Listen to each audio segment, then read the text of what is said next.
I rise to oppose H.R. 3724, what my Republican colleagues call the In Woke Higher Education Act. H.R. 3724 attempts to circumvent the First Amendment to establish a whole new scheme to regulate speech and association rights on campus outside of established precedents and practices. The First Amendment protects some of our most deeply cherished rights as Americans. Any student currently who believes the First Amendment rights are being violated can bring a federal case against the public college or university. In doing so, they have over 200 years of precedent and case law that carefully define and determine what those rights are under the First Amendment. This includes precedents that specifically address the unique nature of colleges and universities as public entities that both must uphold constitutional rights and must provide students with the safe learning environments.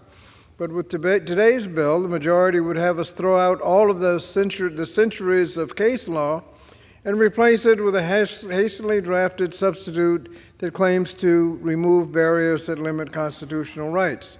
What the bill actually does is make public colleges and universities who would be acting on good faith, attempting to protect the safety and security of everyone present on their campus, subject to monetary judgments and possible loss of Title IV student aid, counter to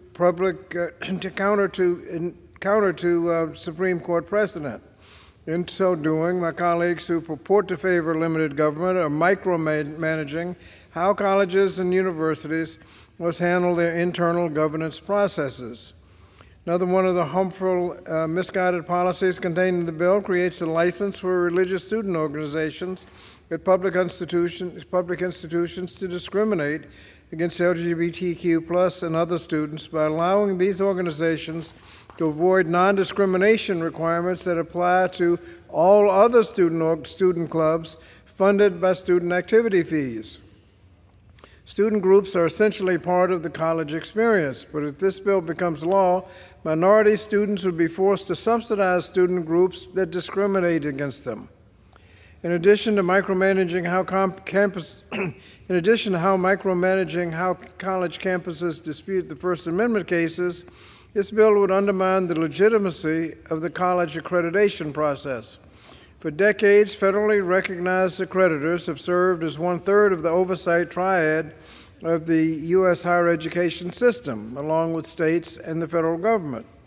Accreditation is meant to be the gold standard for college quality and performance. After all, accreditation is a gateway to billions of dollars of federal student aid each year.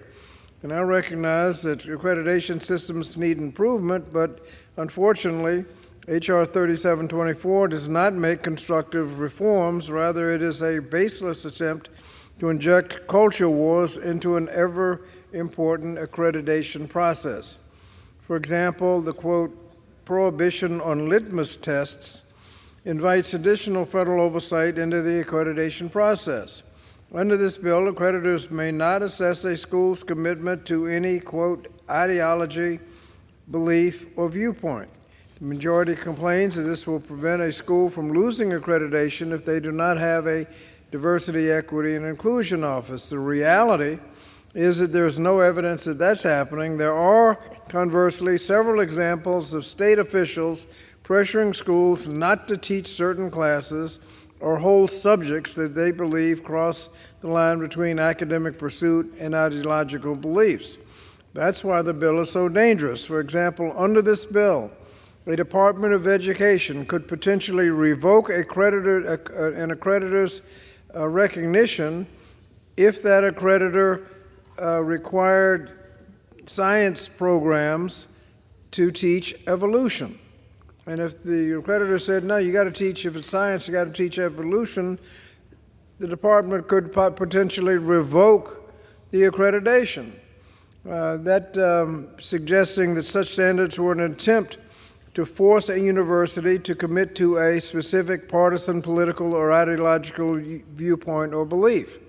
Well, I think the fundamental basis of science that the accreditors ought to have the option of requiring if you're going to teach a science course. H.R. 3724 represents a solution in search of a problem, fundamentally seeks to undermine students' First Amendment rights and the right to be able to join a student organization free of discrimination, and it undermines our accreditation system. So I oppose the bill and reserve the ballot.